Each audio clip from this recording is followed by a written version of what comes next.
Notary PSA about pets. Disclaimer, I love animals. I don't have any currently, but I love dogs, cats, birds, etc. If you've watched any of my videos, you know that I think I have a special connection. So, disclaimer over with.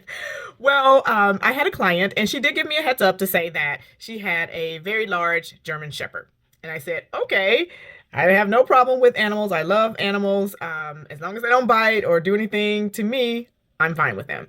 So I guess she thought that meant I was fine with the dog being out, which per se I am. So I don't like to, make clients do things with their pets that they don't feel comfortable doing, etc. As long as I'm okay with the cat or dog roaming around in their home. So I always try to keep that in mind. So when I got there, rung the doorbell. It took her a few minutes to get to the door, and I thought she was putting the dog out. No, when she answered the door, the dog was right there, and the dog was pretty large. And I'm like, oh my goodness, try not to show fear, right? I think that's the first tip is to never really show fear.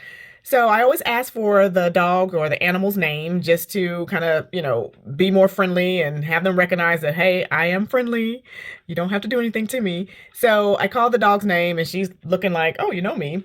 And so, she was getting excited. She obviously was reacting to me coming into her home. So she told me, okay, this is where we'll sit to notarize the documents. So she just walks off and the dog is right there with me. So I'm like, oh my gosh, be calm. So I'm like, hey, animal, whatever the dog's name is. And so she's in the kitchen and she's like, oh, where'd you go? I'm like, yeah, I can't get around your dog. It's like, don't walk off with the dog, without the dog.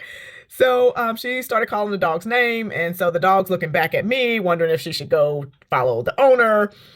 So she ended up going to the kitchen. I'm like, I'm following you, animal name. And so she's like, okay, we're going to play this game. So she gets in the kitchen. I get in the kitchen. I sit down. She immediately starts sniffing my bag and kind of sniffing around my feet. And I'm still not showing fear, even though I'm a little scared, but I can tell if a dog is going to be threatening or not.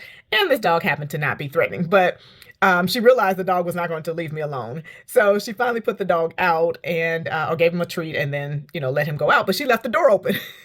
I can't make this up. So she's like, yeah, I like for her to be able to roam in and out whenever she pleases. I'm like, that's fine, but I'm a stranger, and she's gonna come right back in as soon as she finishes her treat. And guess what happened? She finished the treat. She's right back at my feet. So she finally had to put her out.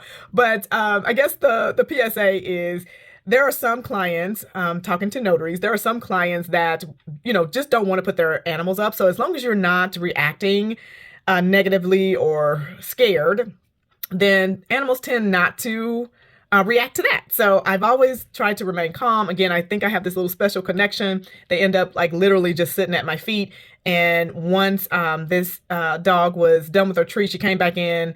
The client said, hey, go sit down or lay down or whatever. And the dog ended up doing that. But it is kind of alarming sometimes when animals are big or, you just don't know how they will react. So this is kind of a PSA to clients that we want to love your animals as much as you do, but sometimes we're a little bit scared. So if it's not too much of a hassle, if you wouldn't mind, maybe putting them in the area or temporarily outside while we're doing a notary appointment, it cuts down on the distraction and having to get up and deal with the animal because they're going to be excited about a stranger being in their home, and it never fails. They're always sniffing, right? They're always at my feet.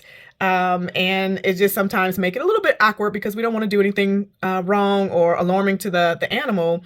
And we don't want to hurt your feelings either. So that's my PSA for today. When you have notary appointments or clients, it's just helpful to maybe put them somewhere or, get them situated so that they're not jumping all over or distracting you from notarizing your documents. So EVS Notary, any other comments or experiences or stories that you have about pets and appointments? I would love to hear them. Drop them below. Drop your comments below.